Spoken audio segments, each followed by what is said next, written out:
तमाम देखने और सुनने वालों को टेक्निकल पॉइंट में खुश आमदीद। अरशद नदीम नहीं जीता, उसकी गुर्बत भी साथ जीती है, उसका वो जज्बा भी जीता है जो उसी जनवरी में उसे दर बदर लिए फिरता था कि कहीं से चंद लाख मिल सकें जिससे वो जियोलिन यानी वो लकड़ी खरीद सके जो दुनिया के खिलाड़ियों के पास वाफर पड़ी रहती हैं। वो जब जियोलिन फेंकने निकलता था तो घर से खुराक के नाम पर मां के हाथ का पक्का पराठा खा के निकलता था और बाहर खेल के मैदान के नाम पर जमीन का एक सादा कित्ता उसका मंजर होता था। उसके जीतने के साथ ही मां का पराठा और सादा ज़मीन का कित्ता भी जीत गया। उसके साथ लाहौर से दूर जुनूबी पंजाब का वो शहर मियां चन्नू भी जीत गया, जिसकी गलियां सादा, जहां के लोग आम से और जहां का तज़किरा सिर्फ खुशी की बर्फी की जेल में हुआ करता था। आज अरशद की जीत ने मियां चन्नू को एक नई और आलमी पहचान जीत कर दे दी।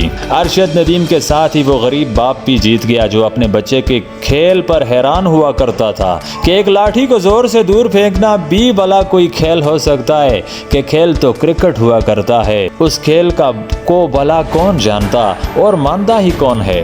आज लेकिन उसी गैर मारूफ खेल मगर नाकाबिल तस्खीर जज्बे के ज़रिए से उसका बेटा कुल जग में मशहूर हो गया, हीरो ही नहीं बल्कि सुपर हीरो बन गया। अरशद की जीत के साथ उसका शहर, उसका मुल्क और उसका सादा सा घर भी जीत गया। मैंने अरबी कमेंटेटर को सुना, अरशद के जियोलिन संभालने, हाथों पर तोलने और फेंकने के साथ साथ जिस कारवां तबसरा जारी था, मगर जो ही अरशद ने करिश्मा किया वो सब भूल के अल्लाहु अकबर के नारे लगाने लगा। मैंने इंडियंस को सुना जो कहते थे हमारा नीरज चोपड़ा कम ना पड़ा था। अरशद नदीम मगर आज आउट ऑफ सिलेबस आ गया था, उसका मुकाबला कौन कर सकता था कि वो तो हिसाब किताब और सारे निसाब से बाहर था। उसने गोल्ड ही नहीं जीता, अपने जोर बाजू और गुरूर और तकब्बर से जियोलिन थ्रो का 100 साला रिकॉर्ड भी तहस नहस करके रख दिया है। ये दिन किसी और का कैसे हो सकता था कि ये दिन सिर्फ अरशद नदीम का था।